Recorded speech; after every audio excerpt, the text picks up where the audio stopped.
Now joining me on the Oregon Man Clinics hotline is Max Torres, Oregon football reporter for ScoopDuck on 3 and West Coast recruiting analyst, covering the top high school football players in the Los Angeles and San Diego area. And a second work week of the season for the Ducks, who remain in the mix with a lot of top talent. So, and a lot of craziness right now around the world of recruiting, Max. So it's just been, it's gonna, your schedule, I'm sure, it's just been crazy recently. It's a crazy time, Justin. It's the home stretch here. 2 more chances for Oregon to host recruits before the early signing period, and the Ducks want to do everything they can to just sign another elite group. Yeah, and tons of momentum right now, both on and off the field. Just in the time that I've been covering the Ducks, I can't remember a team that's had, the Ducks team at least, that's had this much momentum. And one guy that'll certainly would add a boost to that 2025 class would be Jahkeem Stewart, a.k.a. Thanos, who is going to return to Oregon next week against Washington for an unofficial visit. He's actually back in town this week. Gotcha. For an unofficial, yeah. So it's even more pressing, I guess you could say, for Oregon. So they're going to have him in town this weekend during the bye week. So definitely a unique opportunity, I think you could say, just in terms of really being able to give their very best pitch and give him the full scope of what they have to offer and what his career could be like in Eugene, and then the life after football aspect, and get some time with the players to see what their experiences are like, get some good time with the coaches. And honestly, as weird as a bye week sounds for a visit, I think it could end up playing into Oregon's favor, because there's not going to be very many recruits on campus. So they are going to have a chance to have one-on-one time with him, just make it really personal. And I think that is ultimately going to be very helpful, because you couldn't have brought him in for any better game than the Ohio State game. So I doubt he's forgotten about that at all. But just a good chance to put your best foot forward, obviously try to fight some of that USC official visit glow, and just solidify yourself as, hopefully, if you're Oregon, his front runner before he wraps things up on the visit schedule with an official visit to Ohio State next weekend for that Michigan rivalry game. And a couple other guys that we're definitely looking out for in the 2025 class, cornerbacks, Brandon Finney and Offord. Let's start with Brandon Finney. He's been committed to the Ducks since June, I believe, but there's a lot of talk about him potentially flipping to Penn State. What do you know about him and where he's at in his recruitment? It's been sort of a bit fluid with this one. Finney's been a big one to watch down the stretch here, and he's really one of only 2 Oregon commits that are pseudo on flip watch, because with Finney, Penn State has never let up in this recruitment. He took his official visit, or not an official visit, I'm sorry. He took an unofficial visit to Oregon for the Ohio State game. And then as I was tracking that one coming out of the weekend, the buzz was still pretty strong for Penn State, which kind of might sound crazy to Duck fans after the Ohio State game and just how much the Ducks were surging. But his high school, McDonough, really has a strong tie and pipeline to Penn State.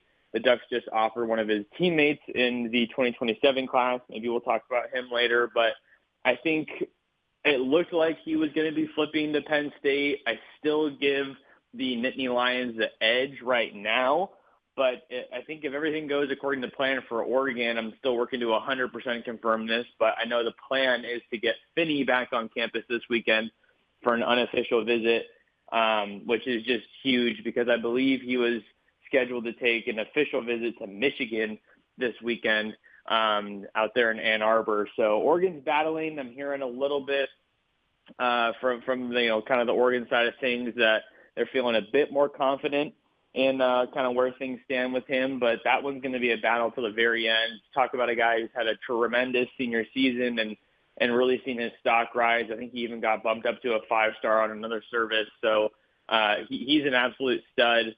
And definitely one that he would want to, that the Ducks want to hang on to.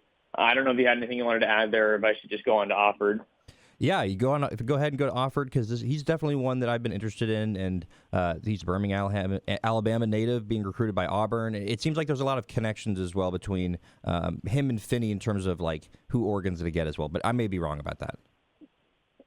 Yeah, I think that's one of the kind of storylines within the storyline here when you're looking at these two recruits, Justin, is let's say Finny does stick, would the Ducks still be able to land Offord? I don't think it's a one or the other type of situation, especially because Oregon's going to be losing a couple of their veteran corners after this season. You talk about Jabbar Muhammad, Dante Manning, Nico Reed.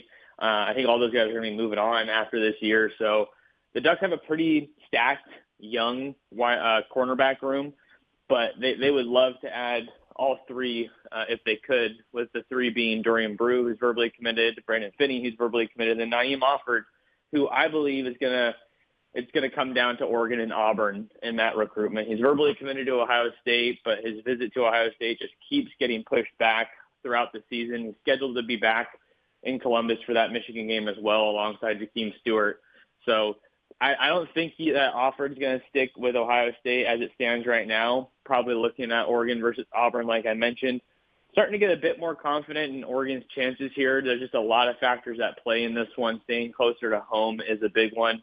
But the Ducks are building something special, and they would love for Offord to be a part of it. So that one's incredibly fluid, but just on some of the conversations that I've been having with some sources, I'm feeling a bit more confident about Offord's chances to land in Eugene, but certainly not ready to make a prediction just yet. Long way to go here.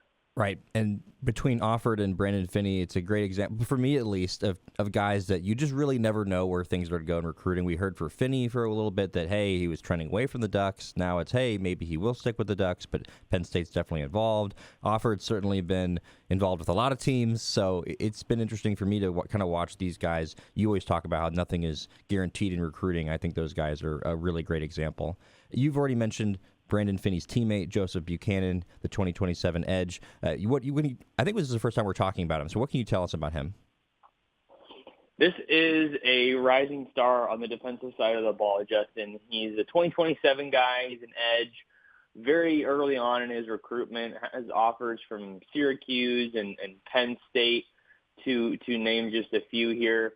But Oregon entered the mix with an offer earlier this week, and I think it's just the latest example of their growing efforts to build a pipeline from Eugene to the DMV area out there on the East Coast. And it's not something that's easy to do. There is a ton of talent there, with, of course, Finny being the latest example in the 2025 class. Ducks also got Ifeoma Badegwu, a very sought-after All-American corner in the 2024 class from St. Francis Academy out there in Baltimore. But I don't believe that Joseph Buchanan has visited Oregon before, but I know that they're off to a really good start. Brian Bachman, he's one of the recruiting personnel guys that Buchanan told me he had a chance to strike up a relationship with and a conversation with. So the Ducks are just getting in the mix there, but with how they're playing right now on defense, he mentioned a guy like Jordan Birch as someone that he kind of looks up to and watch some of his highlights. The funny nugget with him, and I'll have this story on ScoopDuck if people are listening to this, is that he actually wanted to be a quarterback growing up, and he was watching Marcus Mariota highlights, but obviously with the way his body develops, he's now much more suited for the defensive line position. So I thought that was funny, but, it's just another one of those stories where it's like, okay, hey, I grew up with Oregon being one of those schools I kind of had my eye on. You have the uniforms, the colors, and all that, but now he's kind of looking at it in a different light, much more seriously, to look at the substance within the program, I think, as Dan Lanning would probably say. Right. And I think that Oregon's going to be a contender there. That's funny. It's literally like every other person that looks at Oregon, and he was looking at him at first as a potential quarterback. So that's fun. One other guy that you had a chance to talk to, and is a guy that I think is a fairly new recruitment for Oregon, is Brandon Arrington, who is the number one athlete in the 2026 class out of McGill High School in La Mesa, California, which, again, I don't know California very well. I think that may be sort of close to you at the very least. San Diego area. Gotcha. Okay. Yep. That's in your area then. Is he coming this weekend or next weekend? He's coming this weekend. So that's an interesting recruitment as well, because I think all the buzz has really been around Texas A&M for a while. Then he makes his way out to nearby USC, which has, of course, recruited its fair share of San Diego prospects. But he's coming out to Oregon this weekend for his first visit So a little bit surprising for me, just because it's taken him this long to get out to Oregon. But again, low-key kind of a weekend. I think he's really going to be a major target for the Ducks. Also, track plays a big part in Arrington's recruitment. As it stands right now, he won the California state title in the 100 and 200 meters this past year. So big-time speed coming to Eugene. He's looking for a program that's going to give him that nice little mix and blend of track and football. So Ducks have some ground to make up here on Texas A&M. I believe he's returning out to Texas A&M for the Texas versus Texas A&M game later on this season. I believe that's just next weekend. So I think that the Ducks obviously have some appeal with everything I just mentioned, and then how they have done with San Diego players in the past. That's definitely a pipeline that they have going, and they would love to continue building with a guy like Arrington. So he's one to watch for sure. Let's wrap this up with just a final conversation about the 2025 class. Oregon is, I believe, sitting at number 7 right now as we speak today. And we've talked about all these guys that are in this 2025 class that are 4 or 5 stars, certainly can add to this class. Do you think that the Ducks are going to potentially add another 5-star to this class? And what is sort of the path that they have to end up at potentially number 1?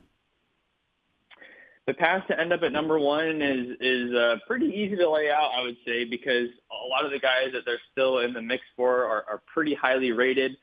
You talk about 5 stars, you can just go there for a second. Jahkeem Stewart, who's on campus this weekend, I've kind of felt for a while like Oregon's been waiting in the weeds of that recruitment with how quiet things have been for them along the defensive line this cycle with guys like Nasir Wyatt and, of course, Matt Johnson in the 2025 class. But he's a serious talent. We know Dan Lane loves to recruit the trenches, so he's obviously a huge name to monitor as we head into the home stretch of his recruitment. And then Naeem Offord, who we mentioned, he's another 5-star guy. So those 5-star guys definitely carry a lot of extra value when it comes to the rankings.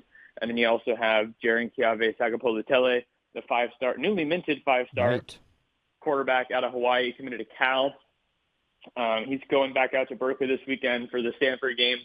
But Oregon, I think, is still looking like the leader there as of right now. So if you add those, if you add those 3 5-stars, that would be pretty ridiculous, but it's still realistic. And then you have Zach Stiskowski out of Portland, another guy that I think Oregon sits in a good spot for in his recruitment as they work for a flip. He'll be back next weekend.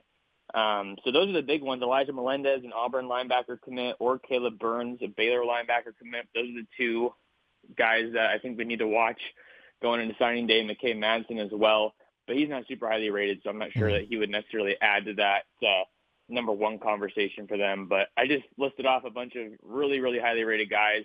Lincoln Cure as well. Right. He's another one, or Andrew Olesh. It's so funny because as we're talking, Justin, I'm like, well, it seemed like it was kind of a smaller group that Oregon was still in the mix for. It's honestly closer, like 8 to 10 guys. It is, yeah. They're not going to add all of them. I feel pretty comfortable saying that, but they could have some interesting decisions to make, to put it lightly. So that's kind of where the conversation stands as far as the pursuit for number 1 goes. But the stars are out there. They just got to get them. And I think it could be another historic haul for Dan Lanning and the Ducks. Been too quiet for too long. Mm-hmm. And Oregon fans have to feel really good, regardless of where Oregon ends up in this class and how many of those guys they get. Oregon is in the mix for everyone. They're the number 1 team in the country, and a lot of players are going to want to come to Oregon over the next couple of years. So a very exciting time for Oregon recruiting, and a very exciting time for you over there at ScoopDuck on 3. And you can catch Max on Twitter at mtorresports for all the latest. Max, we appreciate your time, and we'll keep in touch with you as the dominoes start to fall over the next couple weeks. Sounds good. Thanks for having me, Justin.